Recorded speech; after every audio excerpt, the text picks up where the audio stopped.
Mon frère a eu une voiture pour son diplôme. Moi, j'ai reçu une facture de loyer.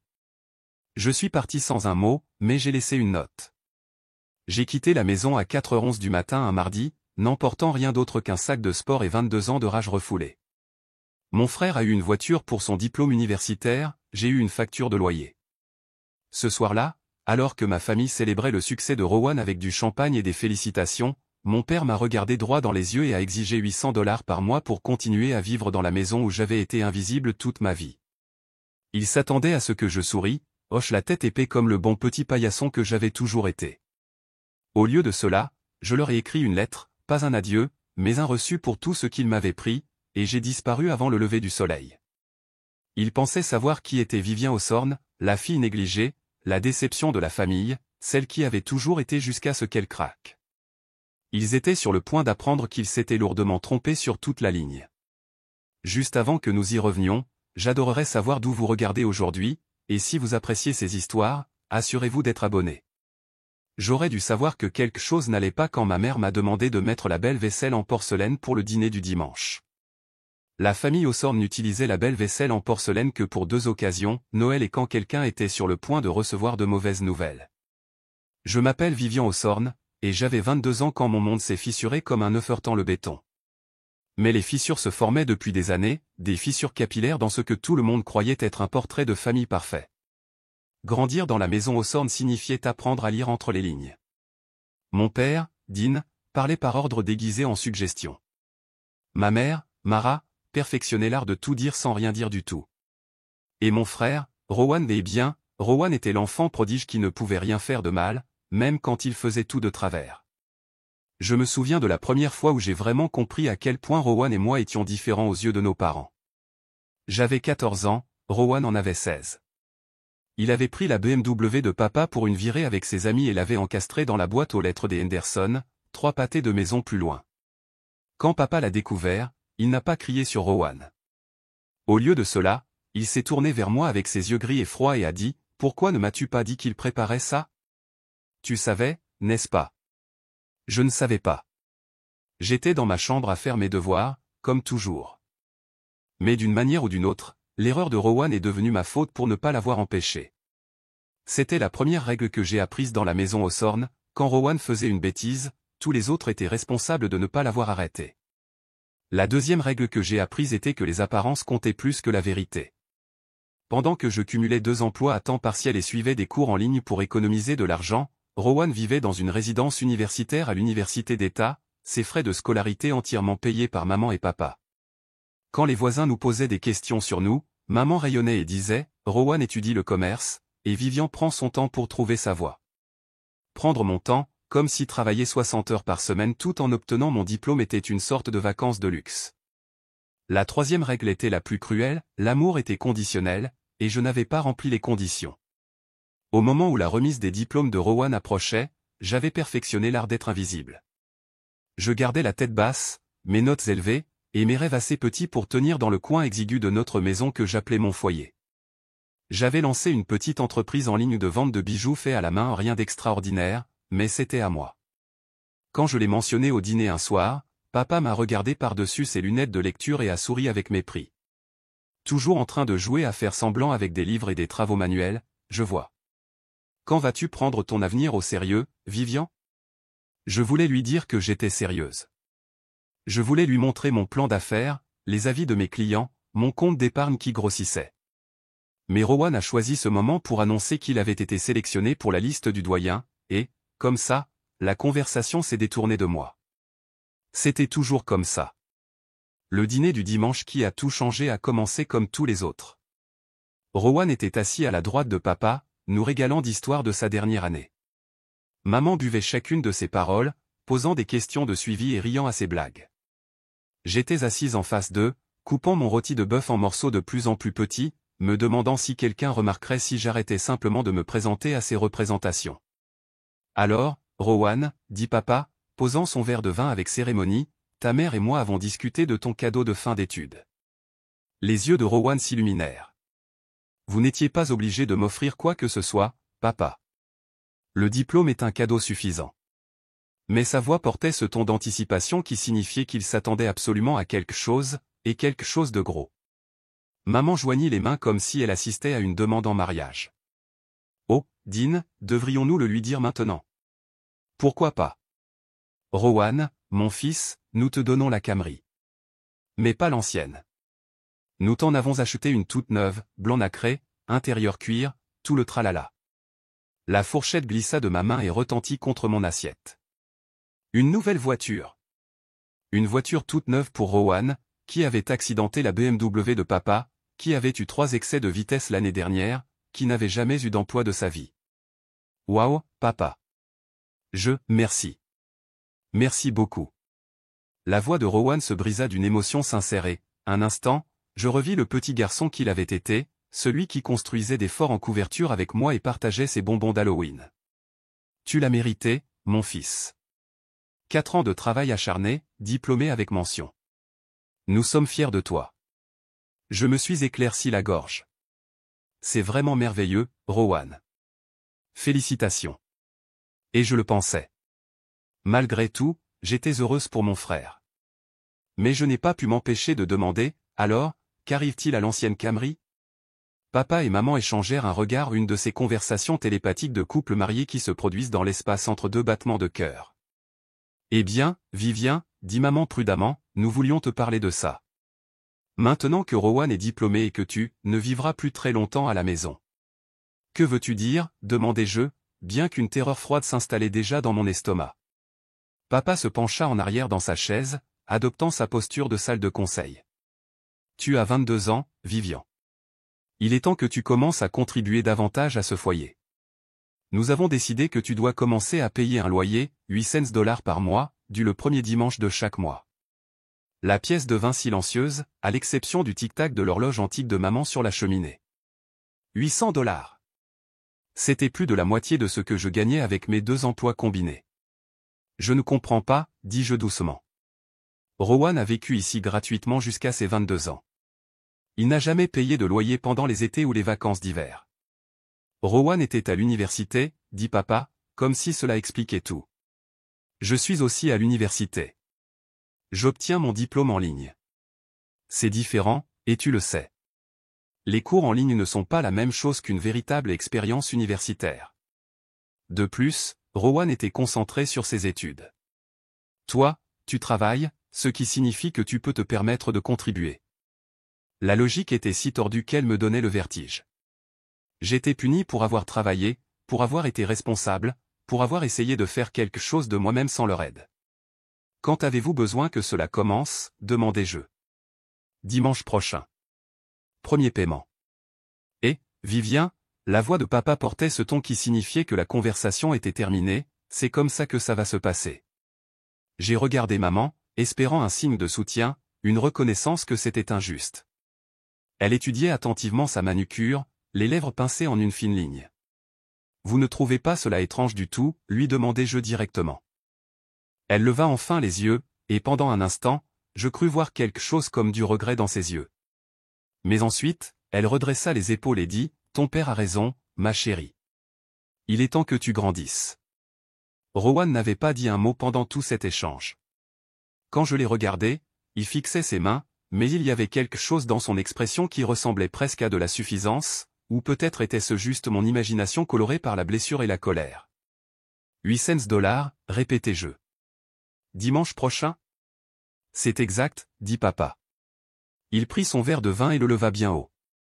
Un toast? Au nouveau départ, à l'avenir brillant de Rowan, et à la nouvelle responsabilité de Vivien. Ils trinquèrent tandis que j'étais assise là, mon monde implosant silencieusement. Je voulais crier. Je voulais renverser la table et sortir en trombe. Je voulais leur dire exactement ce que je pensais de leur logique tordue et de leur favoritisme cruel. Au lieu de cela, j'ai fait ce que j'avais toujours fait dans la maison Hawthorne, j'ai souri poliment, je me suis excusé pour débarrasser la vaisselle, et je n'ai rien dit du tout. Mais alors que je me tenais à l'évier de la cuisine, lavant la belle vaisselle à la main pendant que ma famille riait dans la salle à manger, quelque chose en moi a changé. Une petite voix dans ma tête a dit, « Tu n'es pas obligé de vivre comme ça. » J'avais toujours été la bonne fille, celle qui ne faisait pas de vagues, qui absorbait chaque affront et injustice sans se plaindre. Mais debout là, avec l'eau de vaisselle jusqu'au poignet et le rire de mon frère résonnant depuis la pièce voisine, j'ai réalisé qu'être bonne ne m'avait mené nulle part, sauf à être piégée. Cette nuit-là, j'étais allongé dans mon lit, fixant le plafond, faisant des calculs dans ma tête, $800 de loyer, plus mes autres dépenses, moins mes revenus de mes 2 emplois. Les chiffres ne collaient pas. Même si je prenais des quarts de travail supplémentaires, même si j'arrêtais d'acheter tout ce qui n'était pas absolument nécessaire, je ne pouvais pas y arriver tout en économisant de l'argent pour mon avenir à moins de faire un choix entièrement différent. Je n'avais jamais été du genre dramatique. Je n'étais pas une sœur qui claquait les portes, qui avait des disputes hurlantes ou qui menaçait de fuguer. Mais alors que l'horloge sonnait minuit et que j'écoutais la maison se calmer autour de moi, j'ai commencé à planifier. Lundi matin est arrivé avec la gaieté artificielle que Mara Hawthorne portait comme un parfum cher. Elle fredonnait en faisant du café, embrassait papa au revoir à la porte, et me rappelait que nous devions nous asseoir et régler les détails de mon nouvel arrangement financier. J'ai hoché la tête, j'ai acquiescé et j'ai joué le rôle de la fille parfaite pendant 6 jours de plus. Mais à l'intérieur, je planifiais méthodiquement ma disparition. J'ai commencé par les choses pratiques, j'ai recherché les horaires et les prix des billets de Greyhound, j'ai calculé exactement combien d'argent j'avais économisé et jusqu'où cela pouvait m'emmener. J'ai fait une liste de tout ce que je possédais et qui comptait vraiment pour moi, et j'ai été surprise de voir à quel point elle était courte. Les objets les plus importants n'étaient pas du tout des choses, mais plutôt ce qu'ils représentaient, mon ordinateur portable, qui contenait mes fichiers professionnels et le début de ma vraie vie, une petite boîte à bijoux qui avait appartenu à ma grand-mère, que je gardais caché au fond de mon placard, et, plus important encore, un ensemble de journaux intimes reliés en cuir qui avaient également appartenu à ma grand-mère, Evelyn Hawthorne. Tout le monde supposait que ces journaux avaient été perdus après la mort de grand-mère Evelyn il y a 3 ans. Papa avait fait grand cas de les chercher, prétendant qu'ils contenaient une histoire familiale importante qui devait revenir à Rowan en tant qu'aîné des petits-enfants. Mais je les avais trouvés en premier, rangés dans une malle dans son grenier, et quelque chose m'avait dit de les garder cachés. Je ne les avais jamais lus complètement, mais je savais qu'ils contenaient plus que de simples histoires de famille. Il y avait des coupures de journaux, des documents juridiques, et ce qui ressemblait à des relevés financiers glissés entre les pages. Mardi, j'ai travaillé à mes 2 emplois comme d'habitude. À la librairie, j'ai aidé des clients à trouver des romans d'amour et j'ai fait comme si tout était normal. Au restaurant, j'ai servi des tables et souri jusqu'à ce que mon visage me fasse mal. Mais chaque moment libre, je faisais des listes et des plans. Mercredi, j'ai commencé à faire mes valises au pas de manière évidente, juste en déplaçant progressivement mes affaires les plus importantes dans un grand sac de sport que je gardais sous mon lit, des t-shirts, des jeans, des sous-vêtements, mon ordinateur portable, mon chargeur, la boîte à bijoux, les journaux, tout ce qui faisait de moi ce que j'étais, réduit à ce qui pouvait tenir dans un seul sac. Jeudi, j'ai écrit la lettre. J'avais commencé et arrêté une 12aine de versions différentes, des lettres de colère pleines d'accusations, des lettres tristes implorant la compréhension. Mais à la fin, j'ai écrit quelque chose qui était purement, simplement vrai. J'ai écrit un grand livre de contes. Chère famille, commençait-il, puis j'ai tout listé, chaque fois que j'avais couvert Rowan, chaque événement familial où j'avais été ignoré ou rejeté, chaque sacrifice que j'avais fait pour maintenir la paix, chaque dollar que j'avais dépensé pour des cadeaux de famille tout en portant des vêtements d'occasion, chaque rêve que j'avais mentionné et qui avait été tourné en ridicule ou ignoré. Mais ce n'était pas écrit avec colère, c'était écrit comme un rapport d'affaires, factuel et clair. En bas, j'ai inclus un simple calcul, combien d'argent j'avais contribué au ménage au fil des ans par le biais de cadeaux, de courses que j'avais achetées, de factures que j'avais aidé à payer quand l'argent était rare. Le nombre était plus important que ce à quoi je m'attendais. J'ai terminé la lettre par une seule ligne, vous ne me trouverez pas à moins que je ne veuille être trouvé. Je ne l'ai pas signé, je n'en avais pas besoin. Vendredi, j'ai donné ma démission à mes 2 emplois. Je leur ai dit que je changeais d'école et que je déménageais pour des raisons familiales. Mes responsables étaient désolés de me voir partir, ce qui était plus de reconnaissance que ce que j'avais reçu à la maison depuis des mois. Samedi, je ne pouvais pas manger. J'ai poussé la nourriture dans mon assiette au dîner pendant que Rowan parlait de sa cérémonie de remise des diplômes et de ses entretiens d'embauche. Papa était d'humeur expansive, donnant des conseils sur la négociation salariale et l'avancement de carrière.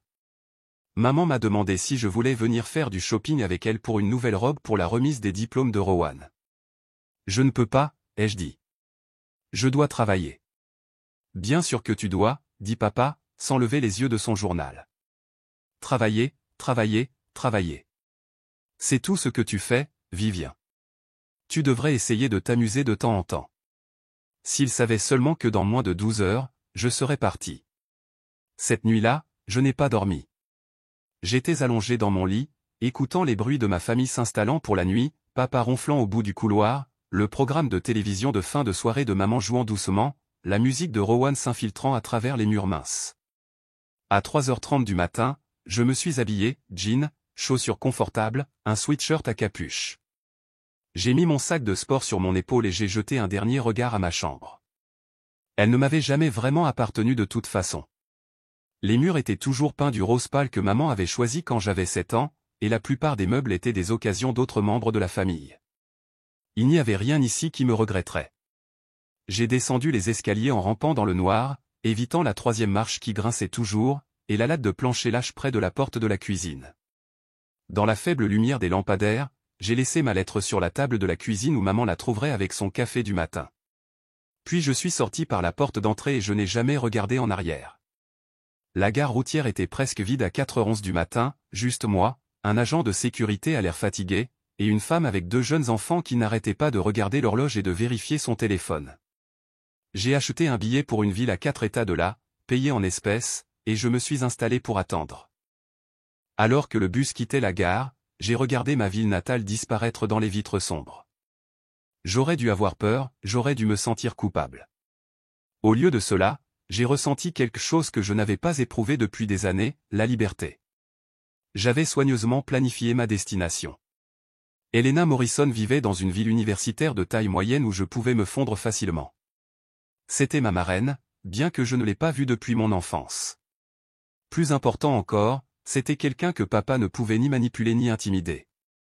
Helena avait été la meilleure amie de grand-mère Evelyn, et d'après ce dont je me souvenais, elle était féroce et indépendante d'une manière qui mettait papa mal à l'aise. Il y avait eu une sorte de brouille entre Helena et mes parents quand j'avais environ 10 ans, quelque chose à propos du domaine familial et de l'héritage bien qu'on ne m'ait jamais raconté les détails. Tout ce que je savais, c'est que le nom d'Helena n'était plus mentionné dans la maison Hawthorne, ce qui faisait d'elle exactement la bonne personne à appeler. Le trajet en bus a duré 11 heures, avec des arrêts dans de petites villes dont je ne reconnaissais pas les noms. J'ai somnolé par intermittence, appuyé contre la fenêtre et regardant les terres agricoles défiler. Vers la 6e heure, j'ai allumé mon téléphone juste assez longtemps pour envoyer un seul message texte à Helena, c'est Vivian Hawthorne. Je suis en route pour vous voir. J'expliquerai quand j'arriverai. Puis j'ai de nouveau éteint le téléphone. Je ne voulais pas voir les appels et messages inévitables de la maison, pas encore. Helena m'attendait à la gare routière, même si je ne lui avais pas dit quel bus je prenais. Elle ressemblait exactement à ce dont je me souvenais, seulement plus âgée, des cheveux argentés tirés en un chignon soigné, des yeux bleus perçant derrière des lunettes à monture métallique, et une expression qui suggérait qu'elle ne tolérait pas les imbéciles volontiers. « Vivien, dit-elle simplement, tu as une mine affreuse. »« Bonjour, Helena. Je suis désolé de débarquer comme ça. »« Non, tu ne le es pas, et tu ne devrais pas l'être. Viens, rentrons à la maison. » La maison d'Helena était tout ce que la maison Hawthorne n'était pas, chaleureuse, encombrée et vivante, remplie de livres, de plantes et d'œuvres d'art qui avaient été choisies par amour plutôt que par statut. Elle m'a fait du thé et des toasts et n'a posé aucune question jusqu'à ce que je sois prête à parler. Quand je lui ai finalement parlé de la demande de loyer et de ma décision de partir, Helena a écouté sans m'interrompre. Quand j'ai eu fini, elle est restée silencieuse un long moment. « Ton père, dit-elle finalement, a toujours été un salaud manipulateur. Je suis désolé qu'il t'ait fallu si longtemps pour le voir. Vous ne l'aimez vraiment pas, n'est-ce pas ?» Helena rit, mais ce n'était pas un son joyeux. L'aimer ? Mon enfant, je l'ai méprisé dès l'instant où il a épousé ta mère. Mais c'est une histoire pour un autre jour. Pour l'instant, tu as besoin de te reposer et de réfléchir à la suite. Elle m'a conduite à une petite chambre au 2e étage, baignée de soleil et sentant légèrement la lavande. Reste aussi longtemps que tu en auras besoin, dit-elle, mais j'ai une règle, pas de cachette. Tu as quitté cette maison pour commencer à vivre ta vie, alors c'est ce que tu vas faire. Je me suis endormi cet après-midi-là et ne me suis réveillé que le lendemain matin. Pour la première fois depuis des années, j'ai dormi profondément et sans rêve, comme quelqu'un qui n'avait rien à craindre. 3 jours après ma disparition de la maison Hawthorne, Helena m'a emmené sur la place de la ville pour un café et ce qu'elle appelait « une conversation sérieuse sur ton avenir ». Le café s'appelait le Book Nook, une combinaison de librairie et de café qui sentait la cannelle et le vieux papier. Elena semblait connaître tous ceux qui y travaillaient, et en moins d'une heure, j'avais un entretien d'embauche prévu avec la propriétaire, une femme nommée Margaret, qui portait des tabliers tachés de peinture et avait des yeux bienveillants. Nous avons besoin de quelqu'un qui puisse s'occuper de la caisse et aider les clients à trouver ce qu'ils cherchent, expliqua Margaret. Ce n'est pas un travail glamour, mais c'est honnête, et nous sommes comme une famille ici. Famille. Le mot avait pris de nouvelles significations depuis que j'avais quitté la maison. En regardant autour de la boutique confortable, observant les clients parcourir paisiblement les rayons et les employés discuter facilement entre eux, j'ai réalisé que cela ressemblait plus à une famille que tout ce que j'avais connu dans la maison Hawthorne. Ce soir-là, Elena préparait le dîner pendant que j'étais assise à sa table de cuisine avec les journaux de ma grand-mère étalés devant moi. J'avais eu peur de les lire avant, ne sachant pas si je voulais connaître les secrets de famille qu'ils pourraient contenir. Mais la distance m'avait donné du recul, et j'étais enfin prête pour la vérité. « Tu as trouvé quelque chose d'intéressant ?» demanda Elena, jetant un coup d'œil par-dessus mon épaule. « Je ne suis pas encore sûr. Il y a beaucoup de documents financiers mélangés à ces entrées régulières, des relevés bancaires, des papiers juridiques, des choses que je ne comprends pas vraiment. » Elena posa sa cuillère en bois et vint s'asseoir à côté de moi. Puis-je ? Je poussai un des journaux vers elle. Elle l'ouvrit avec précaution, passant ses doigts sur l'écriture soignée de ma grand-mère. « Ta grand-mère était une archiviste méticuleuse, » dit Elena. « Elle documentait tout, surtout après la mort de ton grand-père. Elle ne faisait pas confiance. » Elle s'arrêta brusquement. « Ne faisait pas confiance à quoi ?» Elena resta silencieuse un moment, pesant ses mots. « Ta grand-mère ne faisait pas confiance à ton père, Vivien. Elle ne l'a jamais fait, et elle avait de bonnes raisons. » Au cours de l'heure suivante, Elena me raconta des choses sur ma famille que je n'avais jamais su, comment papa avait épousé maman non par amour, mais parce que le nom Hawthorne avait du poids dans les milieux d'affaires, comment il avait progressivement pris le contrôle des finances et des biens immobiliers de la famille, comment ma grand-mère était devenue de plus en plus préoccupée par son influence sur les décisions familiales. Mais la chose la plus importante, dit Elena, sortant un document juridique d'entre les pages du journal, c'est ça. C'était un acte de fiducie daté d'il y a 3 ans. J'ai reconnu la signature de ma grand-mère en bas, ainsi qu'un sceau officiel. Mais le nom du bénéficiaire me coupa le souffle, Vivian Rose Hawthorne. Moi. Je ne comprends pas, dis-je, lisant le jargon juridique. Ceci dit que j'ai hérité d'un fonds fiduciaire substantiel quand j'ai eu 21 ans, mais je n'ai jamais rien reçu. L'expression d'Elena était sombre. C'est parce que ton père a fait modifier le document. Ta grand-mère a créé cette fiducie spécifiquement pour toi, pour s'assurer que tu aurais une indépendance financière.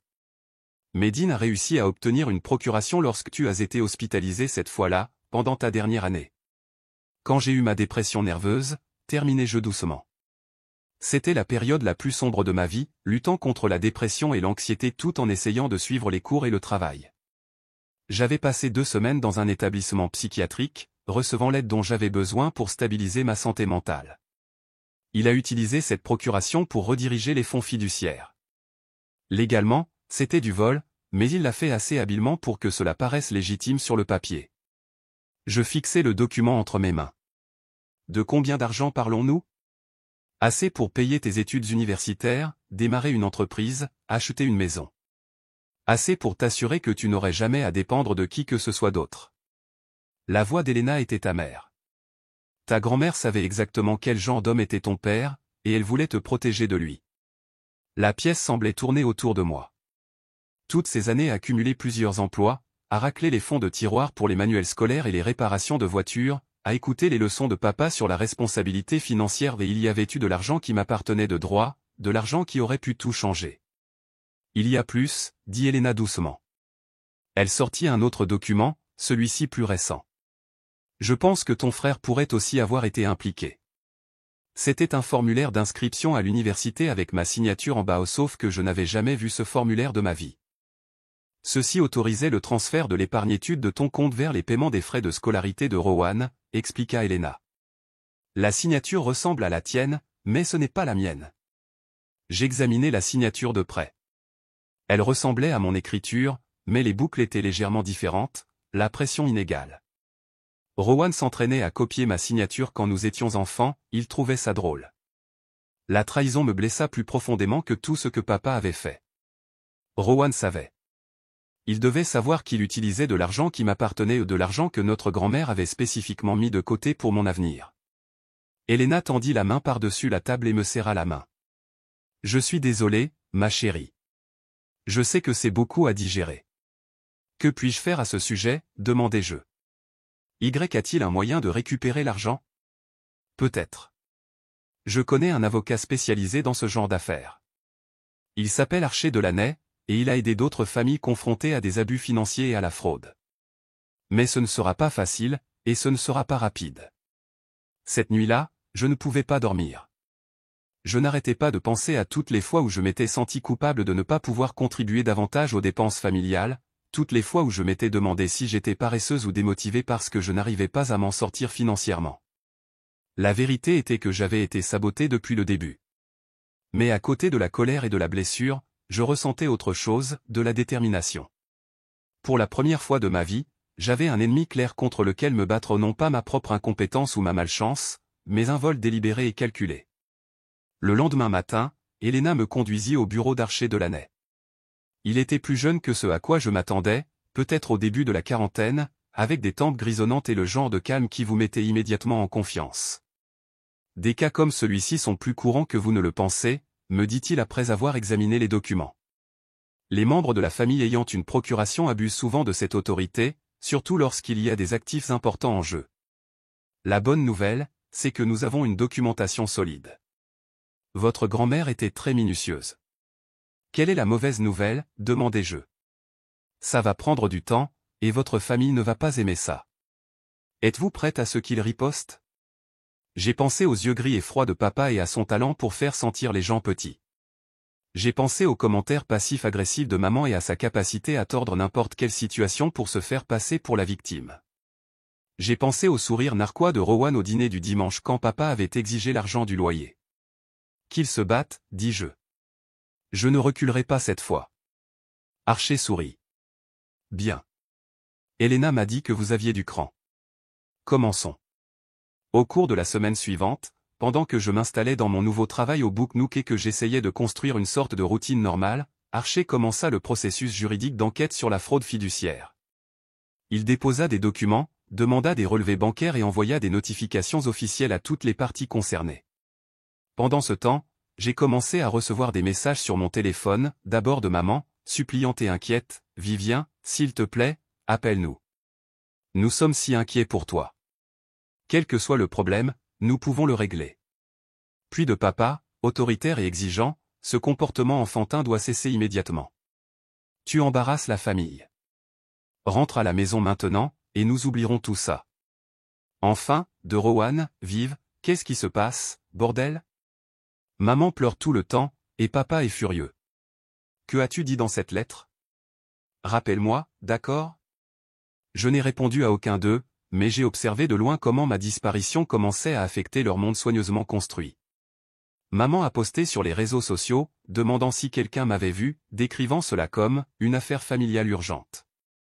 Papa a commencé à appeler mes anciens collègues et amis, essayant de me retrouver.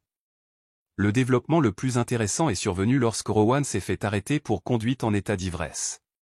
Elena m'a montré l'article de journal en ligne, diplômé d'université locale arrêté pour conduite en état d'ivresse. Il y avait la photo d'identité judiciaire de Rowan, l'air jeune et effrayé, et ne ressemblant en rien au garçon en or qui s'était assis à la droite de papa. Un timing intéressant, observa Elena. On dirait que la famille s'effondre sans que tu sois là pour servir de bouc émissaire. Elle avait raison. Pendant des années, j'avais absorbé tous les dysfonctionnements de la famille, aplanissant les conflits et endossant des responsabilités qui ne m'appartenaient pas. Sans moi pour remplir cette fonction, les fissures dans leur fondation commençaient à apparaître. Mais je n'étais pas encore prête à crier victoire. Il y avait encore trop de travail à faire, trop de secrets à découvrir, trop de torts à réparer. 2 semaines après avoir quitté la maison, une femme m'a contacté via mon ancien compte de réseau social. Elle s'appelait Nan, et elle a dit qu'elle était l'ex-petite amie de Rowan à l'université. Je sais que c'est bizarre, disait son message, mais j'ai entendu dire que ta famille te cherchait, et j'ai pensé que tu devrais savoir certaines choses sur ton frère. Peut-on se rencontrer quelque part en privé? Nous avons convenu de nous rencontrer dans un café de la ville voisine. Non, était une petite brune aux yeux intelligents et à l'énergie nerveuse qui me rappelait un oiseau prêt à prendre son envol. Je suis sortie avec Rowan pendant environ 6 mois l'année dernière, expliqua-t-elle, remuant distraitement son latte. Il parlait de toi parfois. Il se sentait coupable de quelque chose impliquant de l'argent qui devait appartenir. A-t-il dit quoi spécifiquement? Pas exactement, mais il buvait beaucoup quand il se sentait coupable, et il parlait plus quand il buvait. Un soir, il a dit quelque chose sur le fait que votre père lui avait fait signer des papiers qu'il ne comprenait pas vraiment, mais que cela signifiait que votre argent pour l'université allait à ses frais de scolarité à la place. Mon cœur battait la chamade. A-t-il dit autre chose? Non, sortit son téléphone. J'ai enregistré certaines de nos conversations. Je sais que ça semble terrible, mais Rowan pouvait être manipulateur. J'ai commencé à enregistrer des choses pour savoir ce qui était vrai et ce qui ne l'était pas, elle hésita. Il y a quelque chose ici que je pense que tu dois entendre. Elle lança l'enregistrement. La voix de Rowan était pâteuse à cause de l'alcool, mais ses mots étaient assez clairs. Papa dit que l'argent de la famille doit aller au succès familial, et je suis l'histoire à succès. Mais Vivian travaille si dur, non. Elle travaille plus dur que je ne l'ai jamais fait. Parfois, je pense à lui dire, mais papa me tuerait. Il dit qu'elle n'est pas prête pour ce genre de responsabilité, qu'elle le gaspillerait de toute façon. Mais je sais que ce n'est pas vrai. Je sais qu'elle ferait quelque chose d'incroyable avec ça. J'ai fermé les yeux, écoutant la voix de mon frère, admettant qu'il savait qu'il m'avait volé, qu'il savait que c'était mal, mais qu'il était trop lâche pour arranger les choses. Je suis désolé, dit Nan doucement. Je sais que c'est difficile à entendre. Merci de me l'avoir dit, dis-je. Puis-je avoir une copie de cet enregistrement? Elle hocha la tête et transféra le fichier sur mon téléphone. Pour ce que ça vaut, je pense que Rowan t'aime vraiment. Il est juste faible, et ton père est très doué pour la manipulation. En retournant chez Elena, j'ai pensé à la faiblesse et à la force, au choix que nous faisons quand nous avons peur, et au prix du silence face à l'injustice. J'avais été faible moi aussi, acceptant chaque affront et chaque trahison parce que c'était plus facile que de se battre. Mais cette version de moi-même me semblait être une étrangère maintenant. La femme qui conduisait sur cette route de campagne, armée de preuves et de détermination, était quelqu'un de nouveau, quelqu'un qui ne disparaîtrait plus tranquillement en arrière-plan, quelqu'un qui était enfin prêt à se battre. 3 semaines après que Nan m'ait donné les enregistrements, Archer appela avec des nouvelles qui allaient tout changer. L'affaire judiciaire avait progressé plus vite que prévu, et Dinosaur était sur le point de recevoir une surprise très désagréable. J'ai déposé la plainte officielle pour fraude fiduciaire et abus financiers, me dit Archer au téléphone. Le tribunal a approuvé notre demande de gel des avoirs en attendant l'enquête. Votre père recevra les papiers cet après-midi. Je rangeais des livres au Book Nook quand l'appel est arrivé, et j'ai dû m'asseoir sur un escabeau pour assimiler ce qu'il disait. Après des années à me sentir impuissante, voir le système judiciaire se mettre en action en mon nom semblait surréaliste. Qu'est-ce que cela signifie exactement, demandai-je. Cela signifie que son accès au fonds fiduciaire est coupé immédiatement. Plus de transfert, plus de retrait. Et il devra comparaître devant le tribunal pour expliquer comment il a obtenu la procuration et pourquoi il a redirigé de l'argent qui vous était légalement destiné. Ce soir-là, Elena et moi étions assises sur son porche avec des verres de thé glacé, regardant le coucher de soleil et attendant. Nous savions toutes les deux que Dean réagirait rapidement et de manière spectaculaire à la signification des papiers juridiques. La seule question était de savoir comment. La réponse est arrivée à 21h47 lorsque mon téléphone a sonné avec un appel d'un numéro local inconnu. Mademoiselle Hawthorne? Ici l'agent Bradley du département du shérif du comté. Nous avons un Rowan Hawthorne en garde à vue, et il nous demande de vous appeler. Mon estomac se serra. Que s'est-il passé? Conduite en état d'ivresse, possession de substances contrôlées et destruction de biens publics. Il a conduit son véhicule à travers la vitrine de la quincaillerie Morrison en ville. Personne n'a été blessé, mais il demande à parler à sa sœur. Elena me conduisit au pénitencier du comté en silence. J'avais imaginé ce moment de nombreuses fois depuis que j'avais quitté la maison, revoir Rowan, le confronter à ce qu'il avait fait. Mais je l'avais imaginé se déroulant selon mes termes, quand je serais prête, pas comme ça. Rowan paraissait plus petit que dans mon souvenir. Il était assis dans la salle des visites, vêtu d'une combinaison orange qui flottait sur sa silhouette, les cheveux sales et les yeux rougis. Quand il me vit, son visage se crispa. Vive, Dieu merci. Je ne savais pas qui d'autre appeler. Où sont maman et papa, demandai-je, m'asseyant en face de lui à la table en métal. Papa a refusé de venir. Il a dit que j'avais fait mon lit et que maintenant je devais m'y coucher. Maman voulait, mais papa ne l'a pas laissé. La voix de Rowan était rauque. Ils se disputent tout le temps maintenant, depuis que tu es parti et que ses avocats ont commencé à appeler. Les avocats appellent parce que papa a volé de l'argent qui m'appartenait, de l'argent que grand-mère Evelyne avait laissé spécifiquement pour mon avenir. Rowan baissa les yeux sur ses mains. Je sais. Vraiment? Le sais-tu vraiment, Rowan? Parce que de là où je suis assise, il semble que tu aies été parfaitement heureux de profiter de ce vol pendant des années. Tu crois que je voulais ça? Il leva les yeux vers moi, les larmes aux yeux. Tu crois que je voulais vivre avec la culpabilité de savoir que chaque semestre d'université, chaque repas à la cafétéria, chaque manuel que j'achetais était payé avec de l'argent qui aurait dû être le tien? J'ai étudié le visage de mon frère, cherchant des signes de tromperie, mais tout ce que j'ai vu, c'était de l'épuisement et un remords sincère. Alors pourquoi n'as-tu rien dit? Pourquoi n'as-tu pas arrêté ça? Parce que j'étais un lâche. Parce que papa faisait croire que c'était pour le mieux, que tu n'étais pas prête pour ce genre de responsabilité. Parce que je me disais que si je travaillais assez dur, si j'obtenais d'assez bonnes notes, si je réussissais assez, alors peut-être que je pourrais arranger les choses d'une manière ou d'une autre. Il s'essuya le nez avec le dos de la main. Mais je n'ai jamais pu arranger les choses. Et chaque jour, c'était plus difficile de dire la vérité. Je voulais rester en colère contre lui. La colère me semblait plus sûre que le mélange compliqué d'amour, de trahison et de pitié qui m'envahissait. Mais en regardant mon frère, en le regardant vraiment, je pouvais voir qu'il avait été piégé lui aussi, juste d'une manière différente. Je n'ai jamais voulu la voiture, vive. Je ne voulais même pas aller à l'université. Je voulais apprendre la menuiserie, peut-être créer ma propre entreprise de construction. Mais papa avait tout planifié, diplôme de commerce, emploi en entreprise, perpétuer le nom de la famille. Et chaque fois que j'essayais de résister, il me rappelait combien d'argent il investissait dans mon avenir, de l'argent qui n'était pas à lui d'investir. Je le sais maintenant. Je le sais depuis un moment. C'est pourquoi j'ai commencé à boire autant. C'est pourquoi je ne pouvais garder aucun des emplois que papa m'obtenait. Comment construis-tu une vie sur des fondations de mensonges? Nous sommes restés silencieux un moment. À travers la petite fenêtre, je pouvais voir des voitures de police aller et venir sur le parking, et j'ai pensé au nombre de familles qui avaient probablement des conversations comme celle-ci, essayant de distinguer la vérité des mensonges, l'amour de la manipulation. Que se passe-t-il maintenant? Demanda Rowan. Maintenant, tu fais face aux conséquences de tes choix. Et papa aussi. Est-ce que tu vas bien? Je veux dire, as-tu un endroit où vivre, de l'argent pour t'en sortir? Malgré tout, j'ai failli sourire. Même assis en prison, portant une combinaison orange, mon frère s'inquiétait pour moi. Je vais bien, Rowan. Je vais mieux que bien, en fait. J'ai un travail que j'aime, des amis qui se soucient de moi, et des gens qui voient ma valeur, des choses que je n'ai jamais eues à la maison. Je suis content, dit-il, et je pouvais dire qu'il le pensait.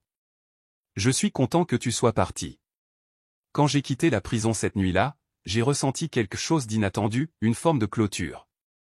Pas une clôture complète, il y avait encore trop de choses non résolues. Mais le début de celle-ci.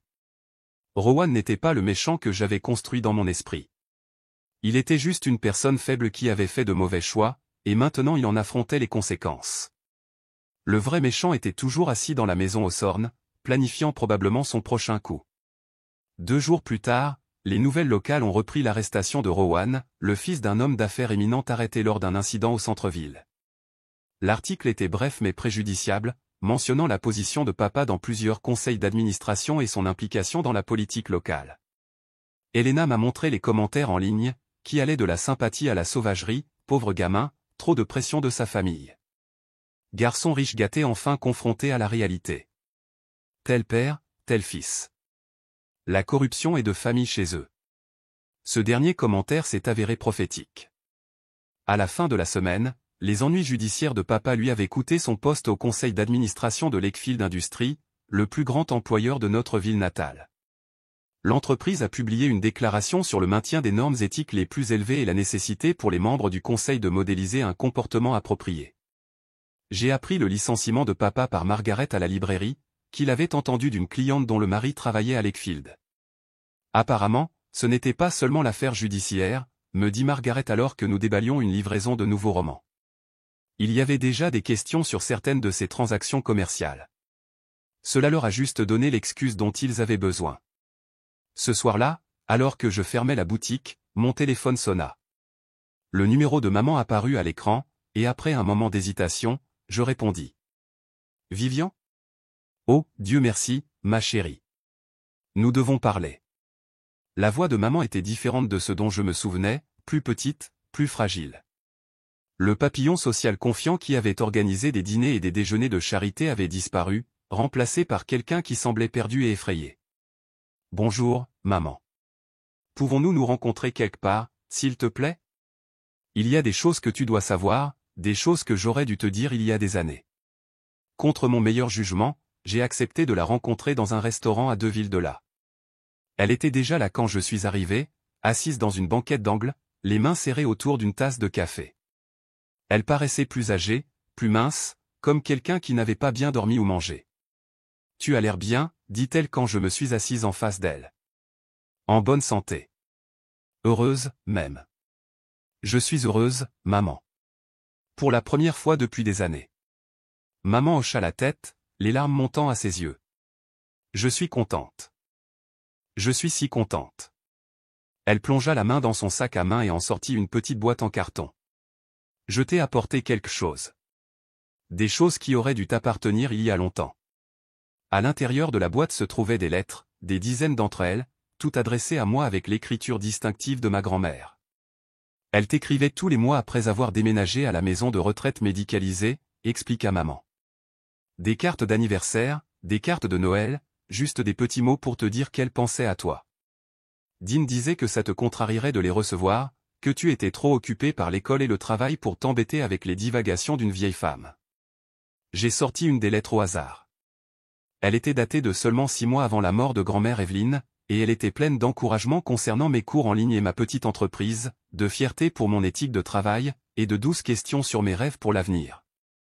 Elle connaissait mon entreprise, demandai-je. Elle savait tout.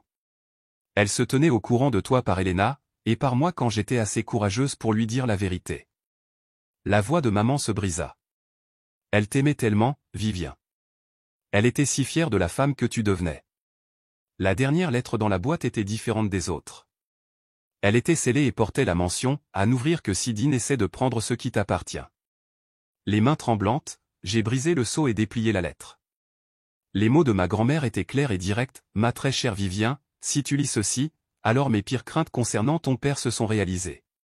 Dean Osborne n'est pas l'homme qu'il prétend être. Il a épousé ta mère pour ses relations et l'argent de sa famille, et il a passé 25 ans à prendre systématiquement le contrôle d'actifs qui n'étaient jamais à lui de contrôler.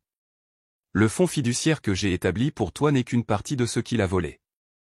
Il y a des titres de propriété, des comptes d'investissement et des intérêts commerciaux qui appartiennent légitimement à ta mère, mais Dean l'a manipulé pour qu'elle les lui cède. S'il vient pour ta fiducie, bats-toi contre lui. Tu as tout à fait le droit de reprendre ce qui t'a été volé. Il n'est pas celui qu'il prétend être, et tu es plus forte que tu ne le penses. J'ai levé les yeux vers maman, qui me regardait avec des yeux rougis. Savais-tu pour cette lettre? Pas le contenu, mais je savais qu'elle avait laissé des instructions. Et Vivien, elle avait raison sur toute la ligne. J'ai été si lâche, si sotte. Je l'ai laissé me convaincre que je ne pouvais pas gérer mes propres affaires, que j'avais besoin de lui pour prendre toutes les décisions financières. Mais j'ai rencontré un avocat de mon côté, et je demande le divorce. Maman? Non, laisse-moi finir. J'ai échoué en tant que mère. J'ai échoué en tant que parent. Je suis resté là à regarder pendant que Dean minait ta confiance et volait ton héritage, et je me disais que c'était pour le mieux parce que j'avais peur de faire des vagues. Mais je ne peux plus vivre avec ça. Je ne peux plus vivre avec lui.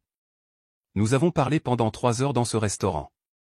Maman m'a raconté des choses que je n'avais jamais su sur son mariage, sur la lente érosion de son indépendance, sur la façon dont Dean l'avait isolé de ses amis et de sa famille qui auraient pu remettre en question son contrôle. Elle s'est excusée encore et encore, et bien que ces excuses ne pouvaient pas annuler 22 ans de négligence et de complaisance, elles étaient un début. Quand nous nous sommes finalement dit au revoir sur le parking, maman m'a serré plus fort qu'elle ne l'avait fait depuis que j'étais une petite enfant.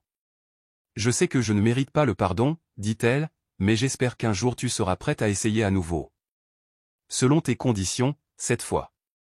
6 semaines après avoir quitté la maison, je suis finalement revenu. Mais je ne suis pas revenu discrètement, et je ne suis pas revenu seul. La tempête qui m'a ramené était à la fois littérale et métaphorique. Un orage de fin de printemps avait coupé le courant dans 3 comtés, et la maison d'Elena avait subi des dommages mineurs au toit. Pendant que nous attendions l'équipe de réparation, j'ai pris une décision qui mûrissait en moi depuis des jours. Je dois y retourner, dis-je à Elena alors que nous regardions la pluie battre contre les fenêtres de sa cuisine. Pas pour rester, pas pour me réconcilier, mais pour finir ça. Elena étudia mon visage à la lumière de la lampe. Es-tu sûre d'être prête? Je ne serai jamais prête, mais je suis assez forte maintenant, et c'est ce qui compte. Archer accepta de nous rencontrer à la maison des Hawthorne. Il apporta des copies de tous les documents juridiques, des dossiers financiers et des preuves que nous avions rassemblées. Votre père a reçu des documents l'obligeant à comparaître devant le tribunal la semaine prochaine, expliqua-t-il alors que nous étions assis dans sa voiture devant la maison de mon enfance. Il sait que ses options sont limitées. La question est de savoir s'il acceptera un règlement ou s'il essaiera de se battre publiquement. La maison paraissait plus petite que dans mon souvenir, et plus défraîchie. La pelouse avait besoin d'être tondue, et les parterres de fleurs que maman avait toujours entretenus avec tant de soin étaient envahis par les mauvaises herbes. Même sous l'orage, je pouvais voir que l'endroit avait l'aspect d'une maison où les gens avaient cessé de se soucier. Je me suis approché de la porte d'entrée et j'ai frappé. Après un moment, j'ai entendu des pas, puis Dean a ouvert la porte. Il paraissait plus âgé, plus gris, et il y avait quelque chose de vaincu dans sa posture que je n'avais jamais vu auparavant. Mais quand il m'a vu, ses yeux se sont durcis avec l'arrogance familière. Eh bien, la fille prodigue revient. Tu viens te vanter? Je suis venu pour parler, dis-je simplement. Puis-je entrer? Il s'écarta, et j'entrai dans la maison où j'avais passé les 22 premières années de ma vie. C'était comme visiter un musée de mon propre passé, familier mais distant, plein de souvenirs qui appartenaient à quelqu'un d'autre. Le salon était en désordre, des journaux et des bouteilles vides éparpillées sur la table basse, des boîtes de plats à emporter sur la cheminée où se trouvaient autrefois les antiquités de maman. C'était la maison d'un homme qui avait perdu le contrôle de son monde soigneusement construit. Ta mère n'est pas là, dit Dean en s'installant dans son fauteuil inclinable. Elle a emménagé chez sa sœur pendant que les avocats règlent le divorce. Je sais. Je lui ai parlé. Bien sûr que tu lui as parlé. Tu l'as aussi retourné contre moi, n'est-ce pas? Tout comme tu as retourné Elena contre moi il y a toutes ces années. Je m'assis sur le canapé en face de lui, le même canapé où j'avais fait mes devoirs en l'écoutant louer les réussites de Rowan.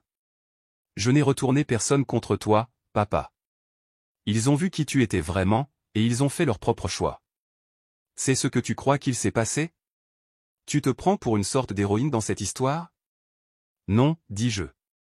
Je pense que je suis quelqu'un qui a enfin appris à se défendre. Je sortis de mon sac le dossier de documents.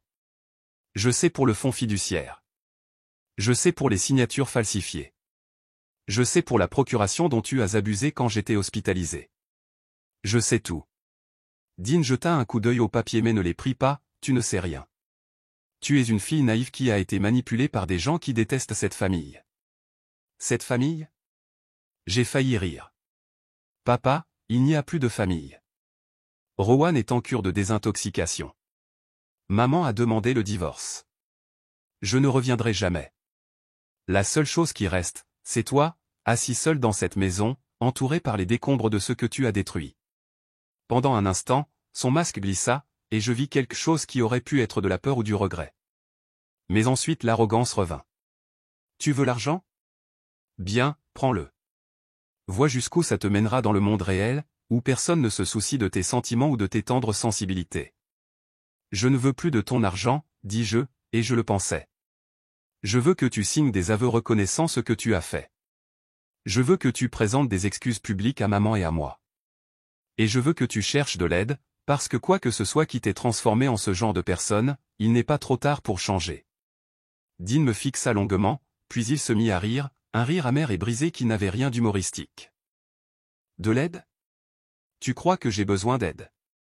Je suis le seul dans cette famille qui ait jamais eu de l'ambition, une volonté de réussir. J'ai construit tout ce que nous avions. Je vous ai tous donné une vie confortable, et c'est comme ça que vous me remerciez? Tu as construit un mensonge, dis-je doucement. Et tu nous as tous appris à vivre à l'intérieur de ce mensonge. Mais les mensonges ne durent pas éternellement. Je me levai pour partir, mais sa voix m'arrêta à la porte. Tu as toujours été la plus intelligente, dit-il, et son ton était différent maintenant, plus calme, plus honnête. Plus intelligente que Rowan. Plus intelligente que ta mère. Probablement plus intelligente que moi. Je ne voulais juste pas l'admettre. Je me retournai pour le regarder. Il semblait s'être ratatiné dans son fauteuil, un vieil homme confronté aux ruines de sa propre création. « Pourquoi » demandai-je. « Pourquoi m'as-tu toujours fait sentir que je n'étais pas assez ?»« Parce que tu étais trop, » dit-il.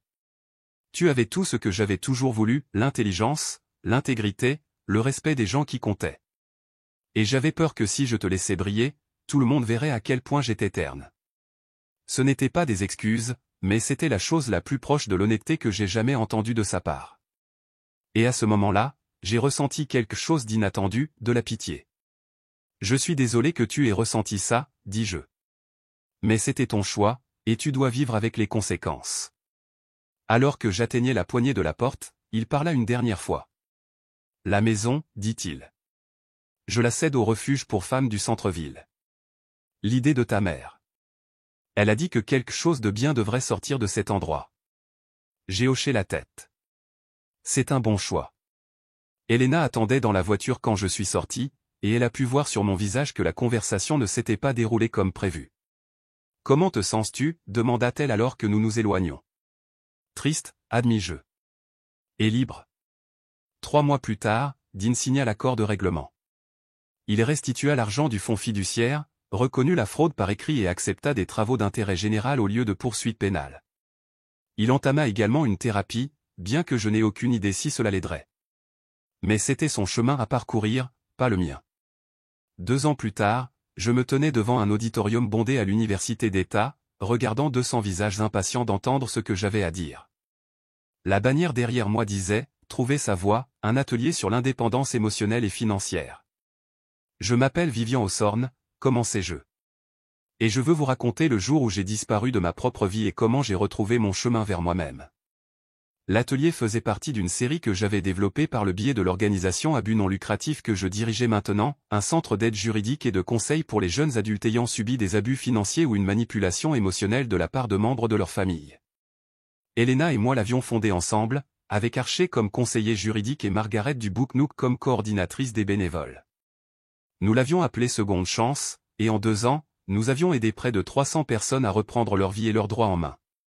Le capital de départ provenait du fonds fiduciaire de ma grand-mère, bien sûr, mais la véritable fondation était construite sur les histoires de gens comme moi, des gens à qui on avait dit qu'il ne valait pas la peine d'investir, des gens qui avaient appris à s'attendre à des miettes au lieu de la dignité, des gens qui avaient besoin que quelqu'un croie en leur potentiel. Après l'atelier, une jeune femme s'est approchée de moi, les larmes aux yeux. « Merci » dit-elle. « Mes parents ont ouvert des cartes de crédit à mon nom et ont ruiné mon crédit avant même que j'aie 18 ans. Je pensais être coincé pour toujours. Mais en vous écoutant, peut-être qu'il y a de l'espoir. » « Il y a toujours de l'espoir, lui dis-je, en lui tendant une carte avec les informations de notre organisation. Et il y a des gens qui vous aideront à vous battre pour ce qui vous revient. Ces conversations avaient lieu après chaque atelier, chaque conférence, chaque fois que je partageais mon histoire. Et chaque fois, cela me rappelait pourquoi le difficile voyage en avait valu la peine. Rowan était sorti de désintoxication depuis 8 mois et travaillait comme apprenti charpentier dans une ville à environ 1 heure de route. Nous nous parlions au téléphone toutes les quelques semaines, des conversations prudentes où nous apprenions tous les deux à être frères et sœurs sans les dynamiques toxiques qui avaient défini notre enfance. Il m'avait écrit une lettre de désintoxication, de véritables excuses qui reconnaissaient ses choix et leur impact. Il avait également mis en place un plan de paiement pour rembourser l'argent des études qu'il avait utilisées, même si je lui avais dit que ce n'était pas nécessaire. « C'est nécessaire pour moi », avait-il dit. « J'ai besoin de réparer ça, même si ça me prend des années. » Maman avait déménagé dans un petit appartement près de sa sœur et reconstruisait lentement son indépendance. Elle suivait une thérapie 2 fois par semaine et avait commencé à prendre des cours d'art, quelque chose qu'elle avait abandonné en épousant papa. Notre relation était encore fragile, construite sur des appels téléphoniques timides et des visites prudentes, mais elle était honnête d'une manière qu'elle ne l'avait jamais été auparavant. C'est elle qui avait suggéré de donner la maison aux Sornes au refuge pour femmes, la transformant en logement de transition pour les femmes quittant des relations abusives. L'ironie ne nous échappait à aucun de nous, mais cela semblait être la bonne forme de justice. Quant à papa, honnêtement, je ne savais pas comment il allait. Nous n'avions aucun contact, et je n'avais pas l'intention de changer cela. Elena entendait occasionnellement des nouvelles par des connaissances communes, il vivait dans un petit appartement, toujours en thérapie, travaillant à temps partiel dans une quincaillerie locale. Qu'il change réellement ou qu'il fasse juste semblant était entre lui et sa conscience. Le développement le plus surprenant de ma nouvelle vie fut Elia. Je l'ai rencontré au café où Elena et moi travaillions souvent sur les demandes de subventions pour l'organisation à but non lucratif. Il était instituteur en 3e année et venait tous les samedis matins pour corriger des copies et préparer ses leçons, commandant toujours la même chose, un café noir et un muffin aux myrtilles. Pendant des semaines, nous avons échangé des hochements de tête polis et de petites conversations sur le temps. Puis un jour, il a complimenté le livre que je lisais, un mémoire sur le traumatisme familial et la guérison, et nous avons fini par parler pendant 3 heures. Elia était doux d'une manière qui n'avait rien à voir avec la faiblesse. Il écoutait sans essayer de réparer les choses, posait des questions parce qu'il était sincèrement curieux, et ne m'a jamais fait sentir que j'avais besoin de jouer un rôle ou de prétendre être quelqu'un d'autre. 6 mois après que nous ayons commencé à sortir ensemble, il m'a posé des questions sur ma famille, et je lui ai raconté toute l'histoire. Quand j'ai eu fini, il est resté silencieux un long moment. « Je suis désolé que tu aies traversé ça, dit-il finalement. Mais je suis reconnaissant que cela t'ait mené à devenir qui tu es maintenant. » C'était exactement la bonne chose à dire. Un chaud dimanche après-midi de fin de printemps, je me suis retrouvé sur la tombe de grand-mère Evelyne pour la première fois depuis ses funérailles. J'ai apporté ses lettres, toutes, et les ai lues à voix haute sous le chêne qui ombrageait sa pierre tombale. « Tu avais raison sur tout, lui dis-je. Papa n'était pas celui qu'il prétendait être. Mais tu avais aussi raison sur le fait que j'étais plus forte que je ne le pensais. » 1 an plus tard, mon mémoire était publié. La fille qui a disparu, une histoire de famille, d'argent et de découverte de sa valeur, est devenue un best-seller, non pas parce que l'histoire était particulièrement unique, mais parce qu'elle a résonné chez tant de personnes ayant vécu des trahisons similaires. La tournée de promotion du livre était surréaliste, se tenant dans des librairies à travers le pays, parlant à des publics des pires et des meilleurs moments de ma vie. Mais chaque événement m'apportait de nouvelles connexions, de nouvelles histoires, de nouveaux rappels que la guérison était possible et que le courage était contagieux. La dernière étape de la tournée était de retour à la maison, au Book Nook, où j'avais commencé à reconstruire ma vie. Margaret m'a présenté au public nombreux, dont beaucoup m'avaient connu lorsque j'étais juste la fille silencieuse qui rangeait des livres et préparait des lattes. Je veux terminer ce soir avec quelque chose que ma grand-mère m'a écrit, dis-je, regardant les visages familiers. Parfois, disparaître est la façon dont nous nous faisons voir. En signant des livres par la suite, j'ai réalisé que la fille effrayée et invisible qui avait quitté cette ville 2 ans plus tôt avait vraiment disparu. À sa place se trouvait une femme qui connaissait sa valeur, qui utilisait sa voix, qui avait appris que la meilleure vengeance contre les gens qui essaient de vous diminuer est de briller si fort qu'ils ne peuvent plus vous ignorer. Cette nuit-là, je suis passé devant l'ancienne maison aux Sornes. Elle avait été transformée en quelque chose de beau, des lumières chaudes à chaque fenêtre, une aire de jeu dans le jardin, des jardinières fleuries de couleurs vives. Un panneau près de la porte d'entrée indiquait « Maison Evelyne, logement de transition pour femmes et enfants ». Je me suis garé de l'autre côté de la rue et j'ai regardé des familles se déplacer à l'intérieur, des femmes qui recommençaient à zéro, des enfants qui apprenaient que les maisons pouvaient être des espaces sûrs. Ma grand-mère aurait adoré savoir que son nom était associé à la guérison plutôt qu'au mal. En rentrant chez moi, dans la petite maison que je partageais avec Elia, en passant devant le bureau de l'organisation à but non lucratif où nous changions des vies un cas à la fois, en passant devant le café où Elena et moi planifions notre prochaine expansion, j'ai pensé à la note que j'avais laissée sur la table de la cuisine cette nuit où j'avais disparu, « Vous ne me trouverez pas à moins que je ne veuille être trouvé ». Je l'avais voulu comme une menace à l'époque, un moyen de garder le contrôle dans une situation où je me sentais impuissante. Mais il s'est avéré que c'était tout autre chose, une promesse à moi-même que je ne serais plus jamais quelqu'un qui pourrait être perdu, négligé ou sous-estimé. Je m'étais trouvé, et je ne disparaîtrai plus jamais. Et si les personnes qui vous ont élevé étaient celles-là même qui volaient votre avenir? Parfois, disparaître est le seul moyen d'être enfin vu. Aimez et abonnez-vous pour plus d'histoires de courage et de transformation.